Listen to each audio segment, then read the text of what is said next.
Hey everyone, welcome back. Now, if you've been watching my channel for a while, you know that I talk all about game development as a whole, as a process, not just merely game programming or any particular techniques, although I do cover particular techniques. But in general, I'm interested in the entire subject of game development as a whole. And the topic I'm going to talk about today is one that I think is often overlooked in video game development, particularly in retro video game development, which is adding value to our games. So what does it mean to add value to our games? Well, when we create a game and we make it available for people to download or purchase and play the game, whether they're paying money for it or not, sometimes we might make our games available for sale. Other times we might make them available for a donation, or they might even be free. And whether they're paying money for the game or merely just investing some of their time in downloading the game and playing it, they should still be expecting to have some value from that game. So today I'm going to be discussing some suggestions that I have and some opinions that I have in regards to how we as game developers can add value to our games for our customers and the people who play our games. Now, before I get into some of the techniques that I suggest we try to implement in our game designs to add value, I want to talk about one technique that is often used either on purpose or by accident, which kind of artificially tries to add value to the game by artificially extending the gameplay by making it longer to play. And the way this is accomplished is by making the game more difficult. Now, as we know, Sinclair Spectrum games are notoriously difficult, and they often require pixel perfect movement in order to complete a level. And in my opinion, this is not a valid way of extending the value of a game by making it last longer just by simply increasing the difficulty level, because as I mentioned, that is a way of artificially making the game last longer simply by making it more difficult. And the reason I think this is not a valid method to use in trying to add value to our games by extending the length of time that the player actually plays our games is because it also detracts, in my opinion, from the enjoyment that we get from playing the game. In my opinion, it's not particularly enjoyable or fun to replay the same level over and over again just to trying to finish it. And so if we spend hours playing the same level trying to get through the game, that's not particularly fun, at least not in my opinion. And what's even worse is if the player is spending so much time trying to get through a very difficult game, they may easily get frustrated and give up on playing the game altogether, which is of course not great value. So I want to suggest some methods that we can add value to our games for our players so they really feel they're getting their money's worth and their time and their enjoyment is maximized by playing our games, which is the whole point of us developing games in the first place, right?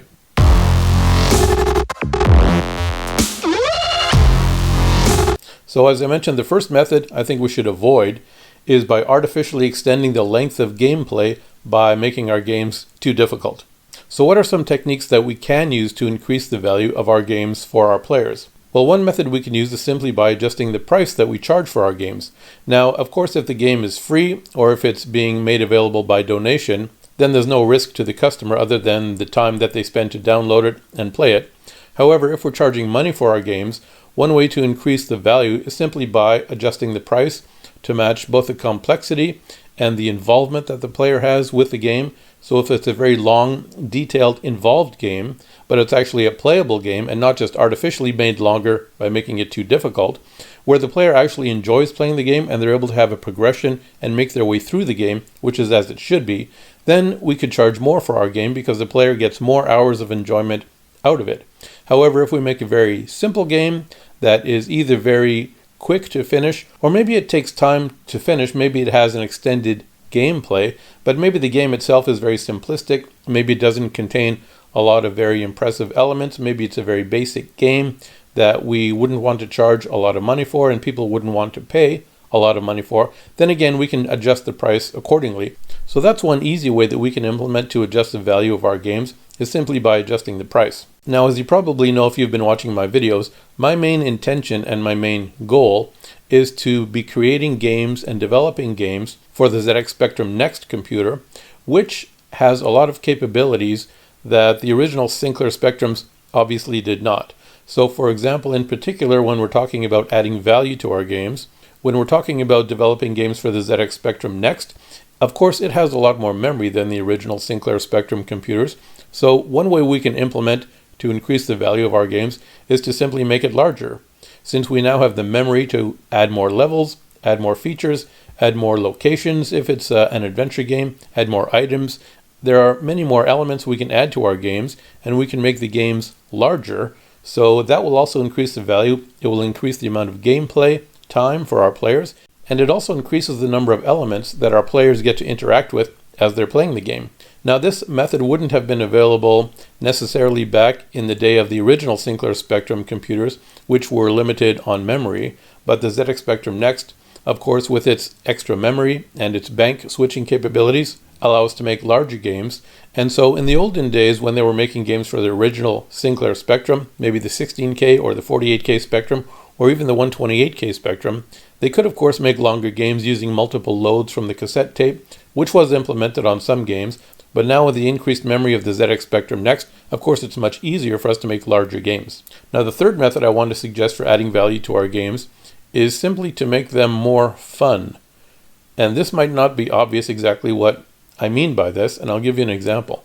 So for example, have you ever played a game where you kind of get distracted from what you're actually supposed to be doing in the game because maybe the mechanics of the game are really fun, maybe the character you're controlling is really fun to move around, whether it's a person or a spaceship or a car or what have you. Sometimes just moving the character or the vehicle around on the screen has such interesting and fluid and fun mechanics that you just get lost in controlling the character and moving it around on the screen and having fun doing that. So of course that increases the value for our players because it increases their enjoyment level. It also increases, of course, the amount of time they're going to be playing our games because they're going to be spending some time just fiddling around, playing with the character and playing with the ships or the vehicles or whatever, just having fun.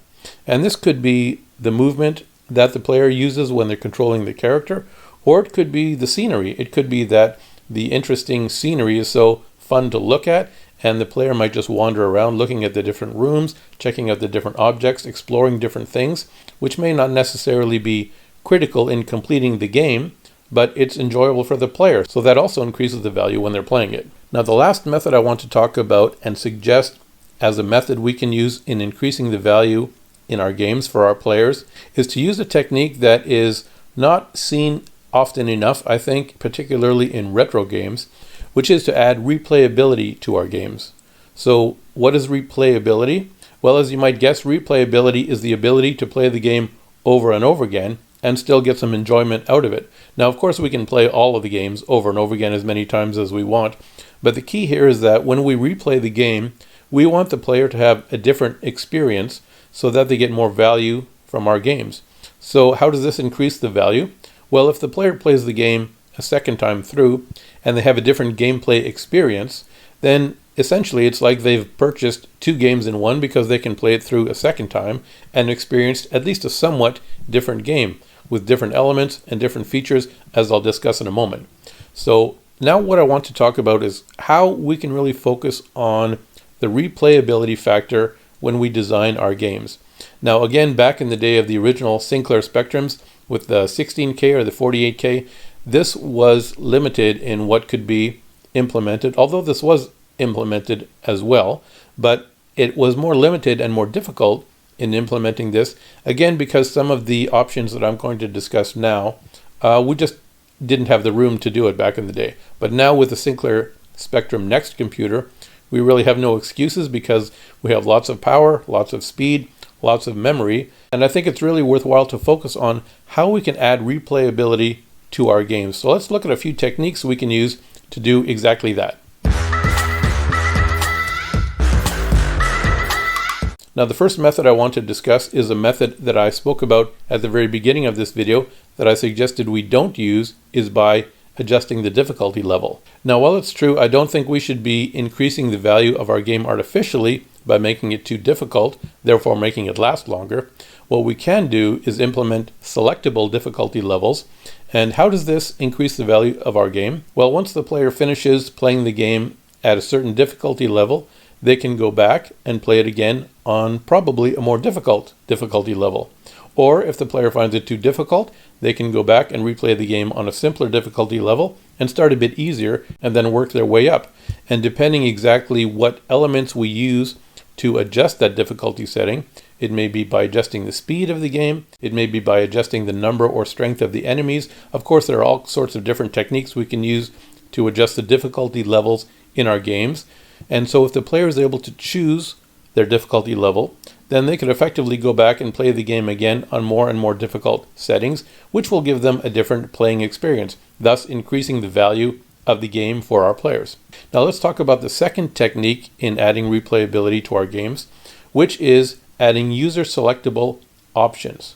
So what is a user selectable option? Well, this could be, for example, let's say in a war game, you may be able to select whether the fog of war feature is turned on or not.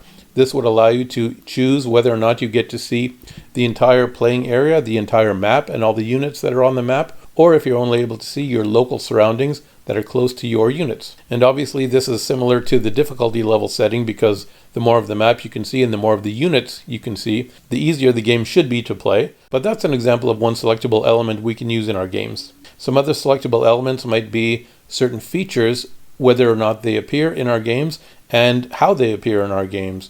For example, there might be creatures or enemies that respawn in our games. Maybe you can choose whether or not to have the enemies respawning every time you enter a location, or whether they just stay dead once they've been killed.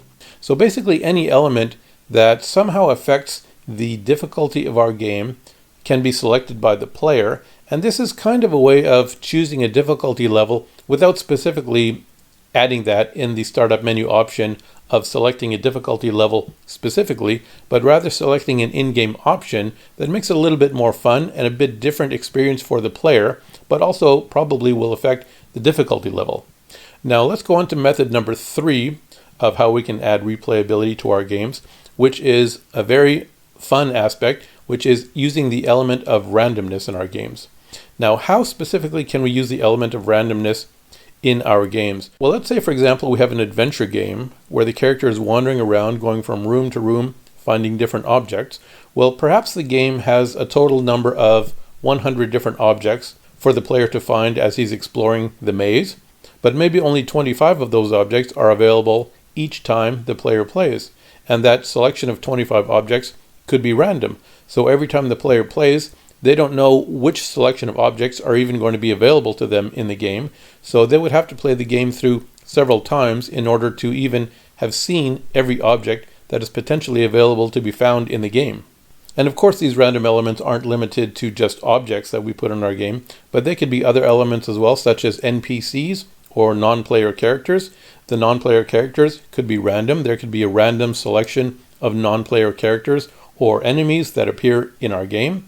And even the attributes of those non-player characters could be made random as well. Maybe the first time you meet a character, he's friendly, and the next time you meet a character, he's not so friendly, maybe he's aggressive, and maybe their other attributes could change as well. For example, the character's speed that they move around on the screen could change, the character's weapons could change, the character's attack types could change. So of course there are many different elements that we could randomize when it comes to non-player characters in our games. And of course we could randomize other features as well, such as maps could be generated randomly, and even quests could be made random. So the more we introduce an element of randomness in our games, the more fun it will be for the player and the more replayability the game will have, because they're going to encounter different elements each time they play the game. Now, a fourth method we can use to add replayability to our games is by giving the player choices within the game. So I'm sure you've all seen many games where the player doesn't really have much choice except for which room he's going to go to, which direction he's going to go, when he's going to press the fire button, when he's going to jump, things like that. So we can add a lot more player choices in our games, which will make it more fun for them and increase the value to our players. So what types of choices could a player potentially make in a game? Well, they could choose which elements to interact with in the game. For example, there could be different weapons they could choose. There could be different objects they could pick up. If it's an RPG game or a role-playing game, they could have different attribute points that they might be able to distribute for their character to increase their skill in certain areas. They could choose which way to go in following a particular map maybe once they've chosen one direction, they can't go back and choose a different direction. So the path could be somewhat linear in that they have to make a choice at certain points in the game, which will determine how the game plays and possibly even the outcome of the game as well. And there are really lots of choices that we can give our player when they're playing our game. They could maybe choose what type of character to play, like if they're going to play a human or an elf or a warrior or a wizard, for example. That will, of course, change the gameplay experience that they will have playing our game as that particular character. And they could also choose how to interact with the non-player characters potentially. We don't necessarily have to have a game where they're always fighting the non-player characters and we're just assuming that we're going to be attacked every time we enter a room that's filled with enemies or non-player characters. Perhaps sometimes we could be given a choice. Maybe we could choose to fight. Maybe we could choose to run. Maybe we could choose to bribe that character. Maybe we have all kinds of different choices in how we interact with the non-player characters that will determine the gaming experience that our player has. So I think giving our player choices in the game is one very effective way we can use to increase the replayability factor and thus increase the value of our games. Now let's take a look at our next method for increasing the value for our players, which would be, again, increasing the replayability factor. And the way we do this is by a very interesting method, which is by saving certain aspects of the game for the next time the player plays the game. For example, if we're talking about an RPG game where the player is controlling a particular character, well, if that character is leveling up as they play the game and by the time they get to the end of the game, their character is stronger now, well, we could save that upgraded character for the next time the player plays the game, and now maybe their character is able to handle stronger weapons, maybe they're able to perform certain tasks they weren't able to do the first time they played through the game.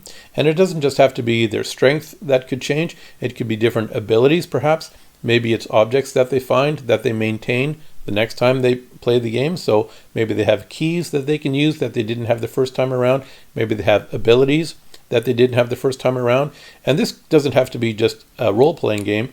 It can also be used in action games. It could be maybe a spaceship or a vehicle of some sort that has upgrades or characteristics that get saved from one game to the next. And we can just explore this and see what elements of our game would be interesting to save that would provide a different gaming experience for our players the next time they play the game with this new, upgraded, and enhanced character that they now have. And finally, the last method I want to suggest for adding replayability to our games is probably the ultimate method, which is adding a multiplayer mode, because there's nothing more random or unsure than how your opponent is going to play when that opponent is a human opponent. So adding a multiplayer mode to our games obviously will make it more fun. Depending on the game type, it may or may not lend itself to a multiplayer mode, but whether it really lends itself to multiplayer mode or not, we can find ways, I think, to add a multiplayer element to our game if we really tried. Now, this could be a cooperative element where the two players play at the same time. It could be the players taking turns, or it could be one player making certain choices and the other player making other choices, or one player is controlling certain aspect, maybe the movement, and the other player is controlling other certain aspects, maybe the weapons choice or the fighting. So I think if we put our mind to it, we can come up with ways of introducing multiplayer modes into our games, which of course is ideal for families. If parents want to play with their kids or the kids want to play with their friends, that's going to add a huge element of value to our games for our players. So there we go. We have a few different suggestions for how we can add value to our games for our players, and I think it's worthwhile exploring at least some of these options, if not all of these options. And the more of these elements we can introduce into our games, I think the more enjoyment our players will have in playing our games and the more value they will get. So as always, thanks for watching, and we'll see you next time.